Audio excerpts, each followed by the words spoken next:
Hi, ചെമ്മീൻ കൊണ്ട് pizza ഉണ്ടാക്കുന്നത് എങ്ങനെയെന്ന് നോക്കിയാലോ. 400 ഗ്രാം ചെമ്മീൻ കഴുകി വൃത്തിയാക്കി മസാല പുരട്ടി ഫ്രൈ ചെയ്തെടുക്കുക. അതിനുശേഷം 6-7 ബ്രെഡ് ചെറിയ ചെറിയ കഷ്ണങ്ങളായി മുറിച്ച് 2 മുട്ടയും 1 ഗ്ലാസ് പാലും ചേർത്ത് നന്നായി കുഴച്ചെടുക്കുക.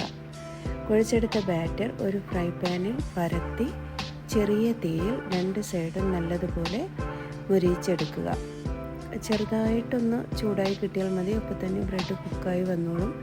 അതിനുശേഷം ചെറിയൊരു സവാളയും ഒരു ചെറിയ തക്കാളിയും ഒരു ക്യാപ്സിക്കത്തിൻ്റെ പകുതിയും ചെറിയ ചെറിയ കഷ്ണങ്ങളായി അരിഞ്ഞ് വയ്ക്കുക. ചെമ്മീൻ വലുതായതുകൊണ്ട് അതിനെയും ചെറിയ കഷ്ണങ്ങളായി മുറിച്ചിട്ടുണ്ട്.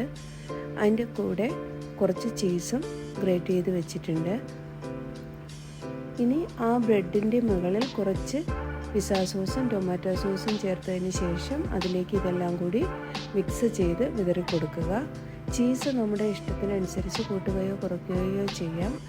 ഒലിവ് ഉണ്ടെങ്കിൽ ഒലിവും ചെറിയ കഷ്ണങ്ങളായി മുറിച്ചിടുന്നത് നല്ലതാണ്. കുറച്ച് ഒറിഗാനോ പൗഡറും വിതറി കൊടുക്കുക. ബ്രെഡ് നമ്മൾ നേരത്തെ കുക്ക് ചെയ്തതായതുകൊണ്ട് തന്നെ വലിയ കുക്കിങ്ങിൻ്റെ ആവശ്യമില്ല.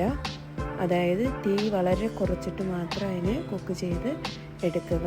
അടച്ചു വെച്ച് ഒരു 10 മിനിറ്റ് നേരം കുക്ക് ചെയ്താൽ മതിയാവും. അതിൻ്റെ ഇടയ്ക്ക് വേണമെങ്കിൽ ചീസ് കുറഞ്ഞു പോയിട്ടുണ്ടെങ്കിൽ കുറച്ച് ചീസും കൂടിയൊക്കെ ഇട്ട് കൊടുക്കാം. കുട്ടികൾക്ക് ഇഷ്ടമുള്ളതാണെങ്കിൽ ചീസ് കൂടുതൽ ചേർക്കുന്നത് നല്ലതാണ്. 10 മിനിറ്റ് കഴിയുമ്പോഴത്തേക്കും നമ്മുടെ പിസ്സ റെഡിയായിട്ടുണ്ട്. ഏകദേശം ചിക്കൻ്റെ തന്നെ അതേ ടേസ്റ്റ് തന്നെയാണ് കേട്ടോ. ഇത് കുക്ക് ചെയ്ത് വരുമ്പോൾ എല്ലാവർക്കും ഇഷ്ടമാവും.